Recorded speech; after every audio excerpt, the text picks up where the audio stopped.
Tout d'abord, bonsoir, et puis merci d'être venus aussi nombreux. On est ravis de vous accueillir et puis d'être accueillis aussi par Francis, là, qui nous reçoit. Ça, c'est vraiment très très chouette. Alors, vous ne connaissez pas encore, ou peut-être déjà Stéphanie. Et on a déjà eu une expérience ensemble de présentation avant l'existence du livre même. À la Fusterie, dans le cadre de la Fusterie, où on a voulu expliquer un petit peu qu'est-ce qui se passe quand un auteur et un éditeur se rencontrent, qu'est-ce que c'est que d'écrire, de créer, et puis de passer à l'acte d'édition. Et aujourd'hui, le livre il est là, il existe, c'est très concret. Il est même superbe parce qu'il est bilingue. Donc on a une narration un peu différente, on éclairera la chose tout à l'heure. Hein. Ouais. Pourquoi deux langues, comment, etc. Tout plein de questions qu'on va essayer d'approfondir ou de vous exposer un petit peu. Et pourquoi on a choisi sur la soirée que tu as proposé comme sous-titre aujourd'hui danse d'écriture. On a affaire à deux arts qui ne sont pas forcément mis ensemble relativement rarement. Et je crois que ça c'est le reflet assez général de l'approche que Stéphanie a des choses, c'est-à-dire on prend les éléments tels qu'ils existent, qui se trouvent dans le monde, et puis on se dit mais quels sont les liens entre eux, comment est-ce qu'on peut les faire fonctionner ensemble, comment est-ce qu'on peut les harmoniser. Ça veut dire quoi d'appartenir à des mondes différents finalement, parce que la danse a ses règles, l'écriture a ses règles, mais qu'est-ce qui les unit, qu'est-ce qui les rapproche? Et c'est un petit peu cette volonté de mettre des ponts, de voir comment ça fonctionne. Et au travers de ces rassemblements, de cette approche de mise en commun des énergies aussi, eh bien, on tombe sur le mot création, et sur l'origine et sur ce qu'il signifie. Donc, toi, tu es né en 68 à Genève, et puis la vie a fait que tu as grandi en Amérique du Sud, Argentine, Uruguay, Chili, ça fait rare, et où tu as fait tes études de médecine. Retour à Genève en 2008, ouais. Et là, tout d'un coup, tu te dis, mais bon, il y a quelque chose à faire, et tu crées l'association Nutrivida, ouais. Qui est justement pour favoriser cette étude, favoriser la recherche transversale entre l'art, la culture et la santé. Donc c'est justement la même idée que de rassembler des éléments qu'on pense inconciliables. Et c'est ce qui a fait aussi qu'on s'est rencontrés et puis que très vite on a senti qu'on était sur les mêmes ondes. Il y a une même démarche qui se trouve là. Peut-être, puisqu'on a là une famille aussi, l'idée serait de présenter cette famille, parce que maintenant elle s'est matérialisée, non seulement le bouquin, mais il y a également les marionnettes. Ouais. De les présenter et puis de voir quel rôle ils jouent chacun, comment ils évoluent, dans quel monde. Peut-être tu peux nous introduire à ça? Oui, bien sûr. Alors je vous dis à tous d'abord bonsoir. Je suis ravie de vous voir ce soir. Quelques-uns je connais, les autres je ne connais pas encore. Donc voilà, je vais vous présenter les marionnettes. Alors lui c'est Araucano, c'est le chaman et sage de l'île, Nutrivida, de l'histoire. Après elle, c'est Kia le papillon. Je la prends comme ça, je vous la montre. Oups. Voilà.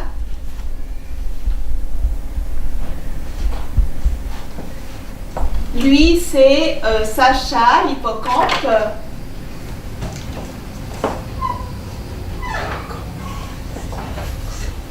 Et c'est Maya, le lotus multicolore.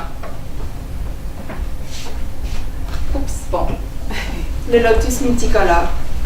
Donc, le rôle des personnages, elle, c'est le lotus multicolore qui a perdu toutes ses couleurs, toutes les couleurs de ses pétales lors d'une grande tristesse.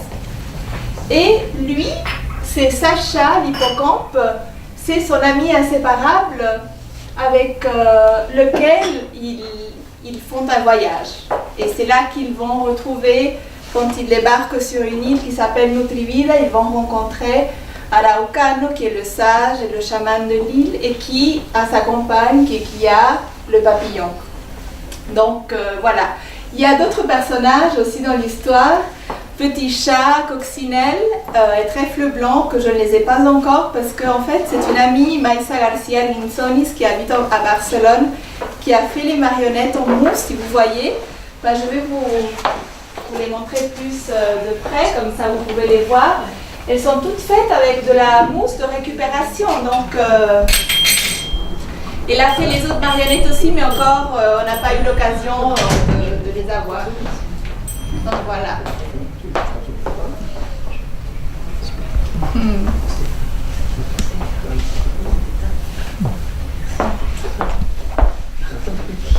On retrouve les photos de la production quand il y a le matériel dans le brut livre. dans le livre.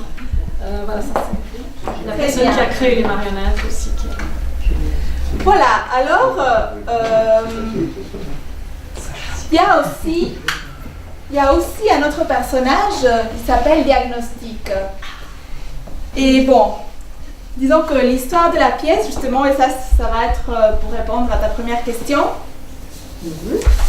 Et je raconterai un peu qui est Diagnostic.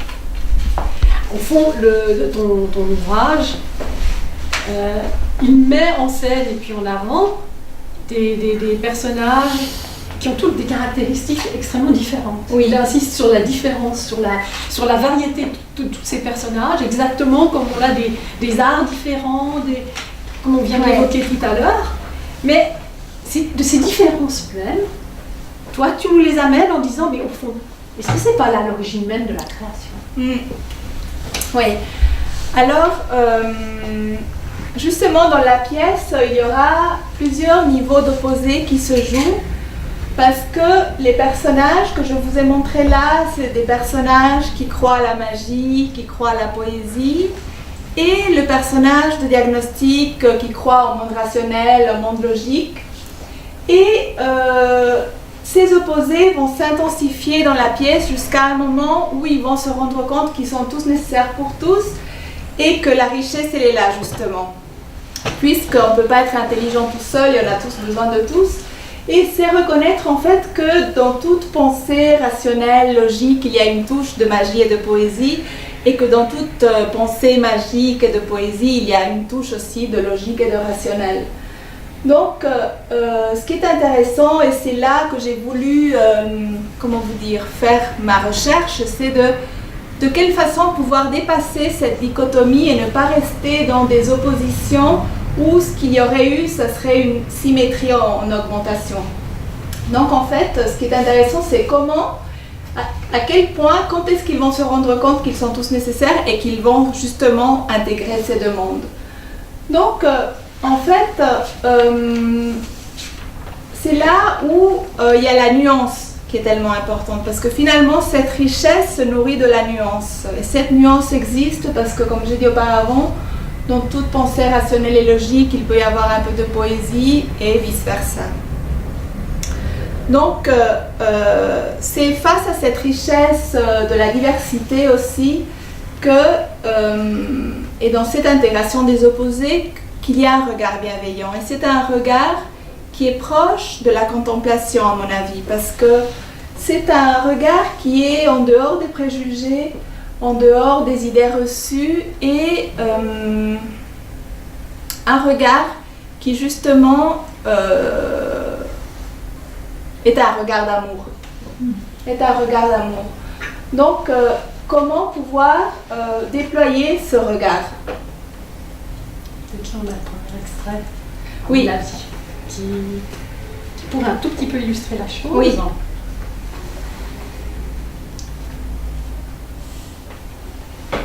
C'est qui, Maya, qui commence.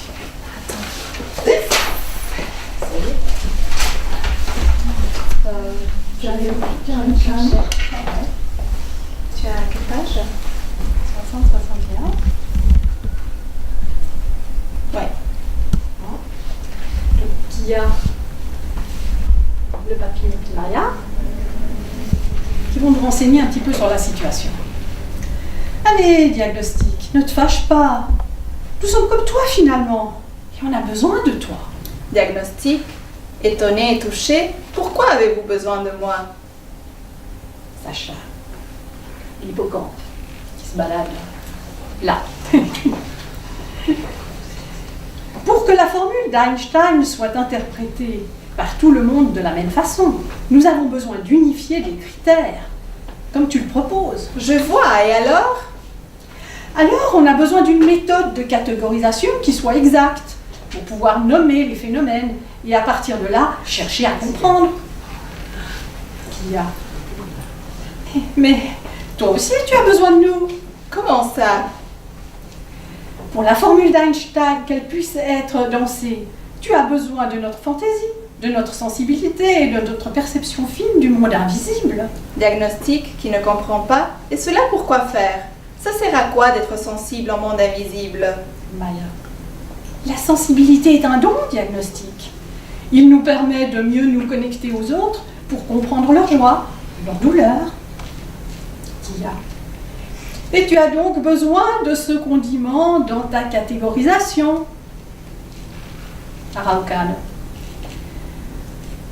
Le monde est beaucoup plus vaste que la matière, et la matière forme aussi le monde invisible, comme dans la danse des astroparticules.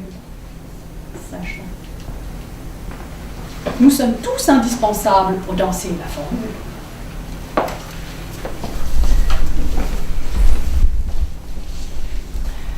Donc là, dans la pièce, je fais allusion à la formule d'Einstein que les personnages proposent de danser. Et donc c'est une formule mathématico-poétique et ça montre bien ces deux univers qui se joignent, c'est-à-dire cette logique rationnelle avec cette touche de poésie.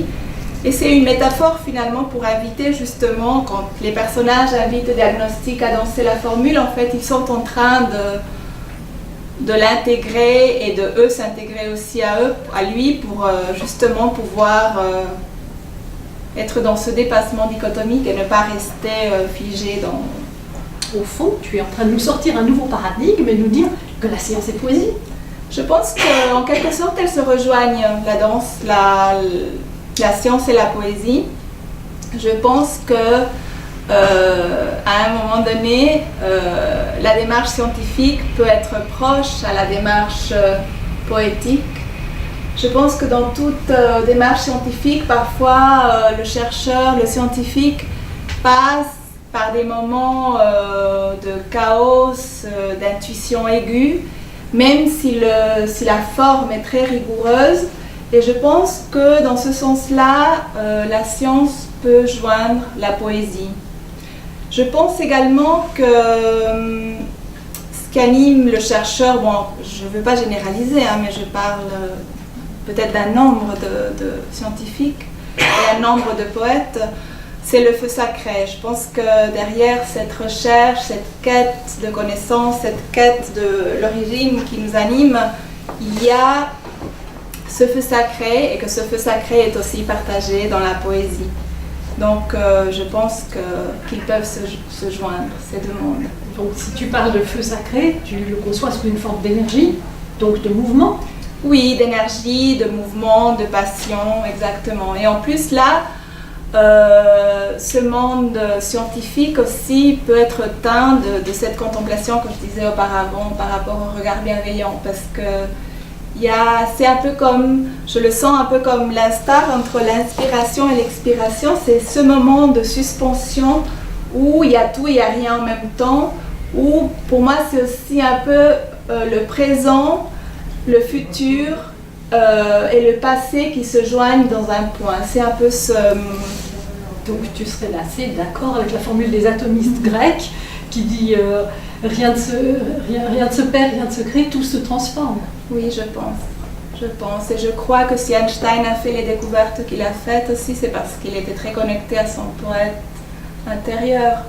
Donc je crois que quelque part, elles se joignent, oui. Donc la source d'inspiration serait de même nature? Je pense, ouais. Je pense qu'il y a quelque chose qui est assez proche, ouais. Et on va voir ce qu'on nous disent peut-être nos amis sur le sujet.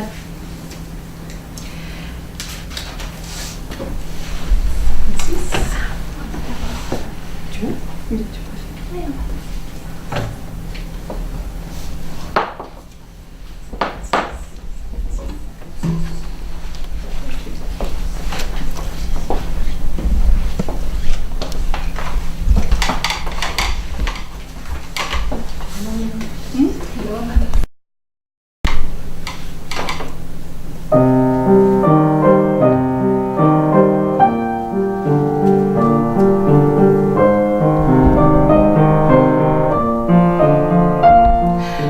Cuando te vi, supe de mi forma. Esa, que contigo era tuya, esa, que no subyuga al deseo, pero la transforma en alas de mariposas.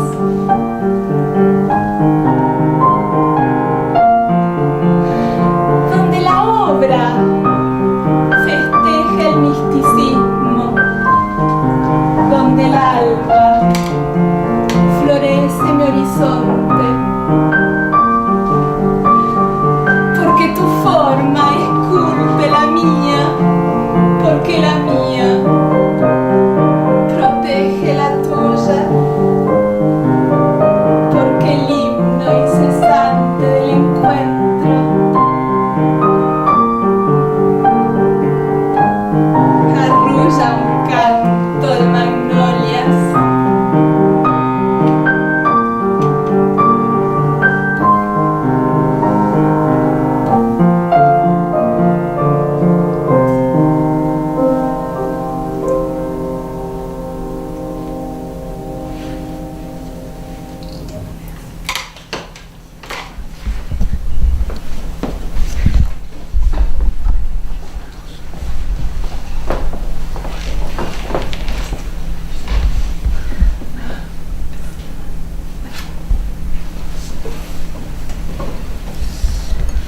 Danser la formule d'Einstein?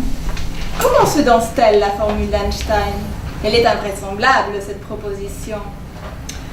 Étant donné que les astroparticules dansent cette formule, nous aussi nous pouvons la danser. Je t'explique. E égale mc carré peut se traduire de cette façon. Sensibilité est égale à la masse en étude multipliée par la vitesse de la lumière au carré. Pourquoi peut-on faire l'analogie entre énergie et sensibilité dans cette formule? Tout d'abord, à ton avis, la sensibilité est en rapport avec quel facteur? Je ne sais pas. Est-ce qu'on peut t'aider? Oui, allez-y. La sensibilité est en rapport avec la perception que nous avons de la danse des astroparticules. Et alors? À ton avis, que mobilise-t-elle la danse des astroparticules quand elles dansent? De l'énergie. C'est parfait, diagnostic. Tu comprends alors pourquoi on peut faire l'analogie entre sensibilité et énergie? Oui, je vois maintenant. Parce que la sensibilité est en rapport avec la perception de la danse des astroparticules, qui, elle, mobilise de l'énergie en dansant. Donc, on peut interpréter la formule d'Einstein en disant que l'énergie se relie à la sensibilité. Exactement! On continue avec le reste des facteurs à la relation? Oui. Ta participation est très très riche, diagnostic.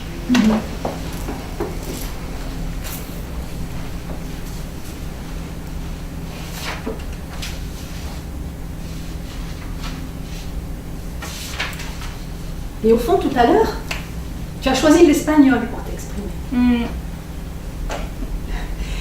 Est-ce que quand on utilise une langue ou bien une autre, on a un autre rapport au monde? Les choses s'inscrivent en nous différemment, on a autre chose à transmettre. Comment ça s'est passé pour toi dans cet ouvrage précisément? Raconte-nous. Je pense que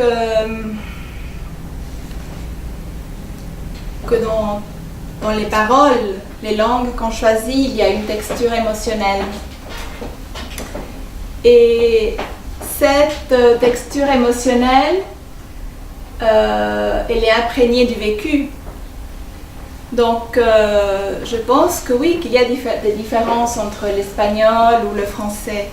La première langue qui vint à moi pour écrire ce livre fut le français, en fait. Paradoxalement, puisque j'ai grandi en Argentine, c'est vrai, j'avais 2 ans quand je suis partie de Genève, donc je parlais à peine, mais c'est venu en français. Et c'est après que l'espagnol surgit pour... c'est un peu comme s'il frappait à la porte et me disait bah, je veux que tu l'écrives en espagnol maintenant. Et alors j'ai dit ok, je l'écris en espagnol et j'ai commencé à traduire. Mais en n'étant même pas moi une traductrice, hein, je suis bilingue. Donc j'ai commencé à traduire et je me suis rendu compte qu'en fait je ne pouvais pas traduire exactement, littéralement, mot par mot. Parce que je sentais que si je traduisais exactement comme je l'avais écrit en français, il y aurait des idées, des sensations, des sentiments qui s'échappaient. J'étais pas fidèle à une intention, à un élan. Donc j'ai priorisé cet élan et cette intention pour écrire. Et même il y a quelques subtilités, mais parce que je les ressens différemment dans une langue ou d'une autre. Donc si vous voyez, bon, si vous lisez les deux versions espagnol et français, vous verrez qu'il y a certains passages où c'est pas pareil. Par exemple, il y a toute une partie quand je parle de la perception et qui peuvent être interprétés comme des états modifiés de conscience, je pousse beaucoup plus en espagnol. En français, j'ai pas donné trop de détails. Je me suis arrêtée jusque-là. Je me dis, il y a toujours le temps d'approfondir un peu plus. Mais voilà, ça a été un choix, finalement. Ça a été un choix de comment je recevais les langues, en fait. Je ne sais pas s'il y a quelqu'un qui veut intervenir ou qui a l'habitude d'écrire et est confronté aussi à ce problème. Je ne sais pas, vous écrivez de temps en temps des poèmes. Quelle est la langue que vous choisissez? Je vais réfléchir, alors je vous dirai la réponse. D'accord. Mais très volontiers, puisqu'il y a d'autres rencontres à Judée, le 4 et le 11, très très volontiers. Ouais. Moi, ça me fait penser à quelque chose. Je suis en train de lire le livre de Ingrid Betancourt, qui était franco-brésilienne, et puis elle explique dans son livre en fait qu'elle n'a pas pu écrire ça en espagnol. Elle a dû l'écrire en français quand elle était en France pour mettre un peu de distance. De distance, exactement. C'était trop douloureux. Donc c'est un peu le même phénomène. Ouais, exactement.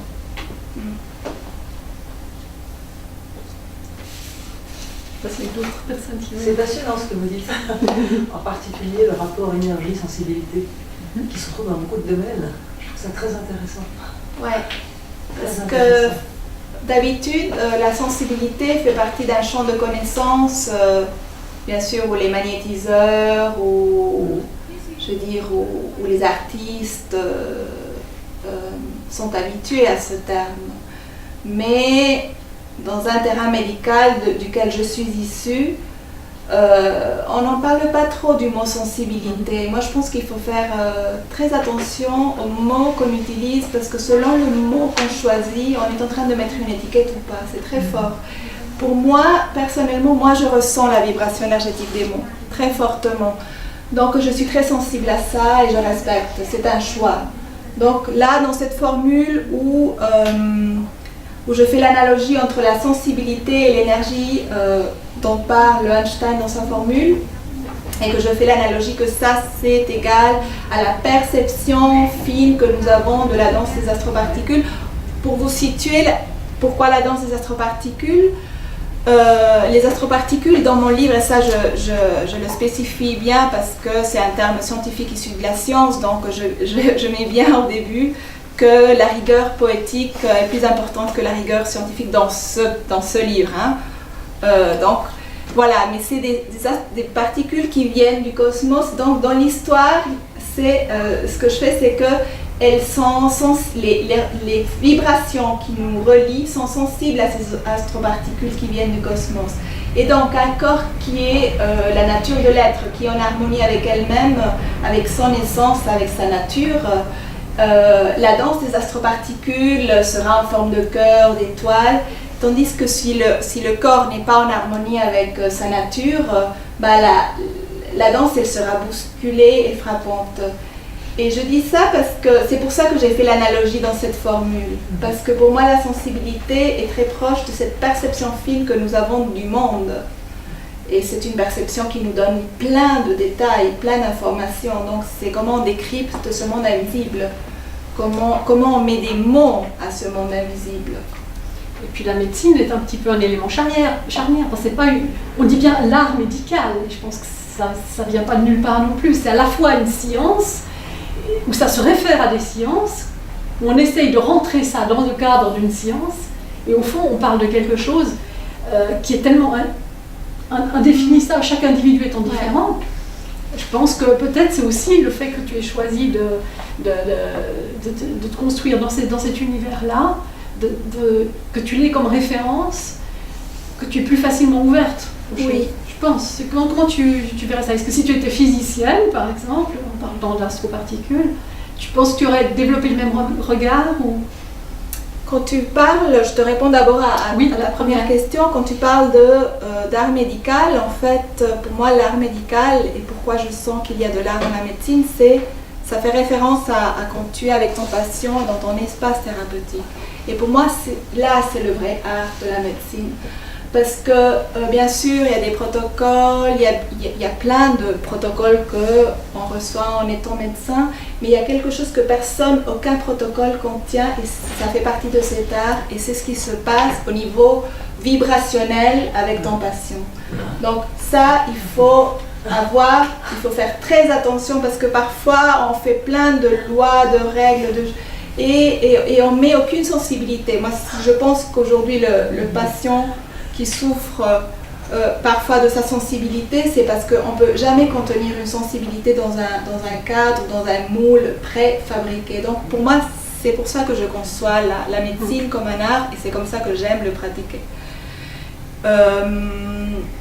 D'autre part, tu dis si je serais physicienne, je pense, j'aime la poésie, j'aime la physique, même si je ne suis pas physicienne. Donc, ces étoiles font aussi rêver. Ça fait partie un peu de ma nature, parce que c'est pas pour rien non plus que j'ai étudié la résilience en Argentine, parce que j'ai trouvé dans la résilience cette transdisciplinarité justement entre plusieurs disciplines.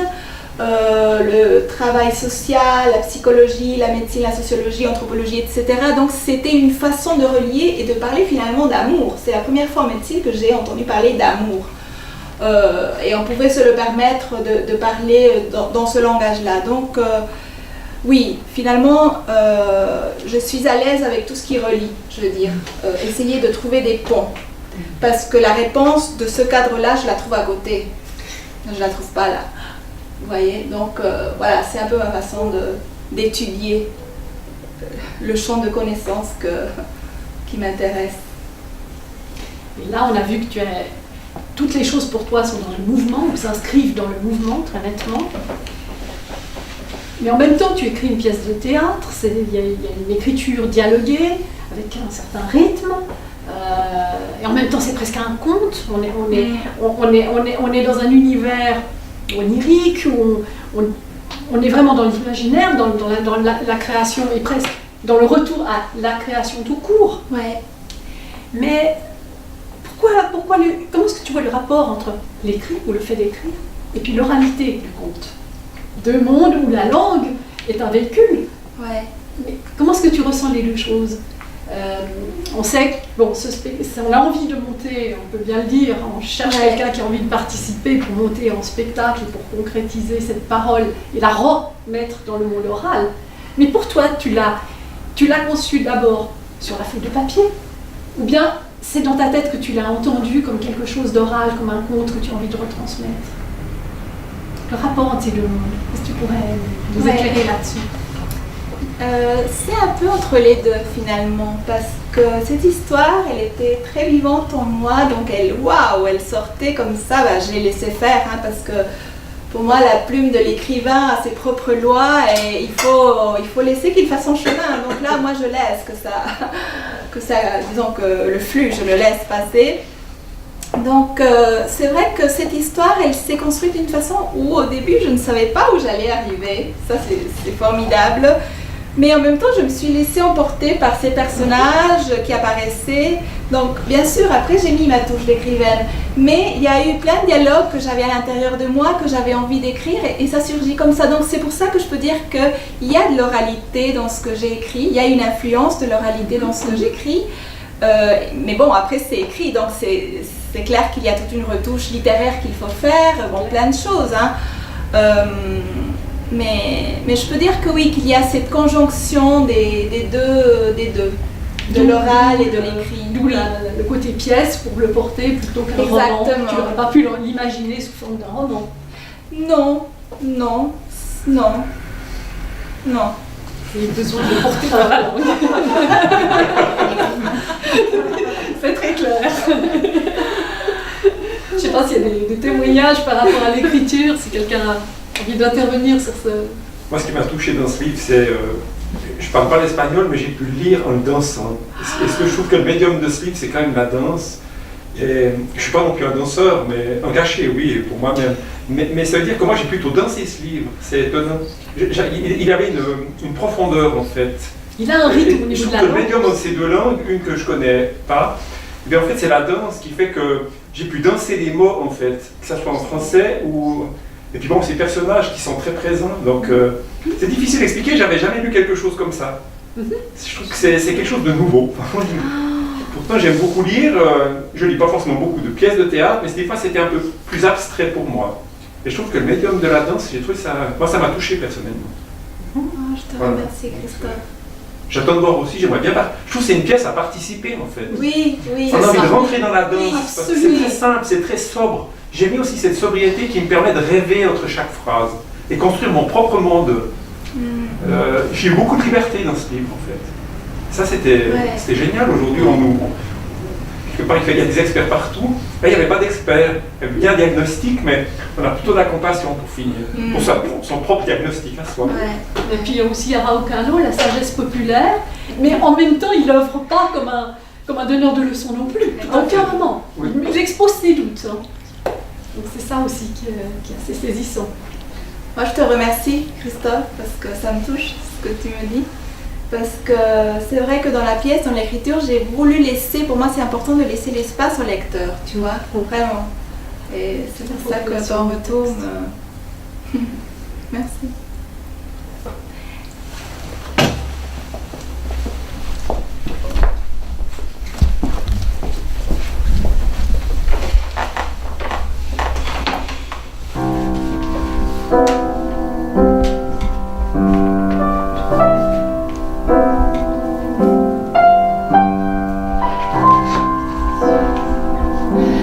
Inmersa en palabras,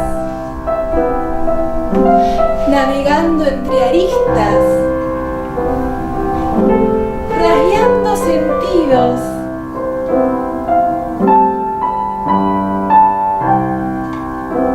Y acordes lunáticos.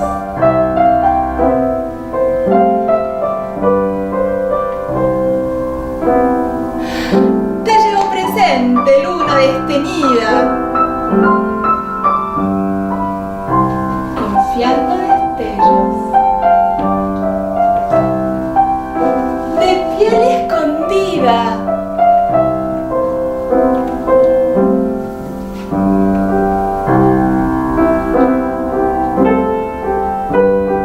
Escudas relojes de tiempos desmedidos.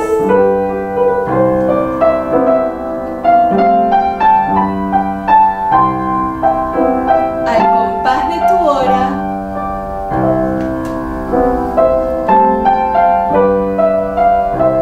te vienes en mí. Merci.